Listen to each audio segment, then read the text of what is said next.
नगरीय निकाय चुनाव के बाद अब विधानसभा को लेकर बीजेपी और कांग्रेस फोकस है। बीजेपी ने तो ग्वालियर चंबल में अपने नाराज कार्यकर्ताओं को एडजस्ट करने की भी तैयारी कर ली है और इसके लिए नियुक्तियों का प्लान तैयार किया गया है। देखिए रिपोर्ट।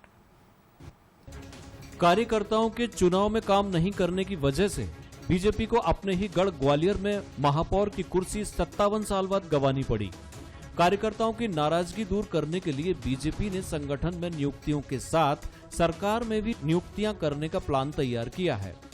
प्रदेश पदाधिकारी अपने कार्यकर्ताओं की नाराजगी दूर करने के लिए एल्डरमैन की संख्या बढ़ा रहे हैं।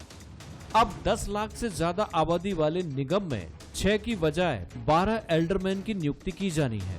यानी जिन्हें नगरीय निकाय चुनाव में किसी कारण से टिकट नहीं मिल पाया, अब उनकी नाराजगी दूर की जाएगी।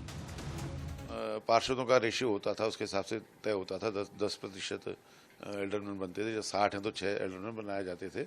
अभी मैंने चर्चाओं में ऐसा सुना है कि सरकार इस ओर प्रयास कर रही है कि जिन शहरों का विस्तार हुआ है, जहां पॉपुलेशन 10 लाख से ऊपर हो गई है, तो वहां इसकी संख्या बढ़ाई जाए, इसकी संख्या 12 की जाए।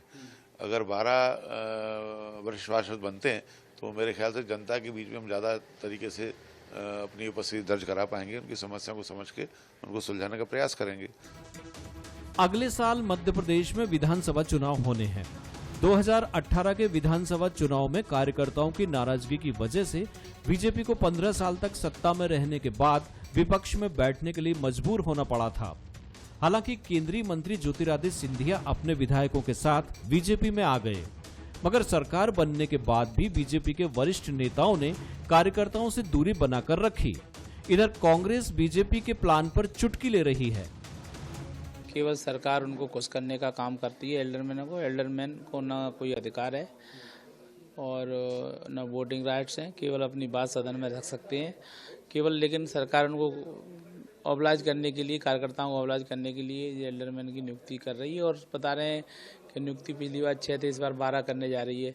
ऐसा कुछ सुनने को मिला है। तो ज़्यादा से ज़्यादा कार्यकर्ताओं को साधने का प्रयास कर रही है, क्योंकि आज कार्यकर्ताओं का मन भारतीय जनता पार्टी से उब गया है और भारतीय जनता पार्टी के कार्यकर्ता भी अब पलायन करने की स्थिति में आ गया है और पार्टी को कोसने में लगा हुआ है। इसलिए पार्टी के नेता और मुख्यमंत्री अपने कार्यकर्ताओं को साधने के लिए इस प्रकार के हथकंडे अपना रहे हैं।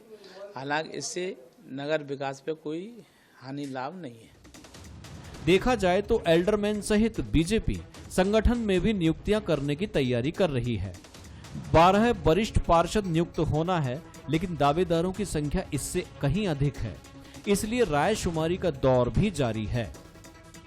प्रहलाद सेन, बंसल न्यूज, ग्वालियर।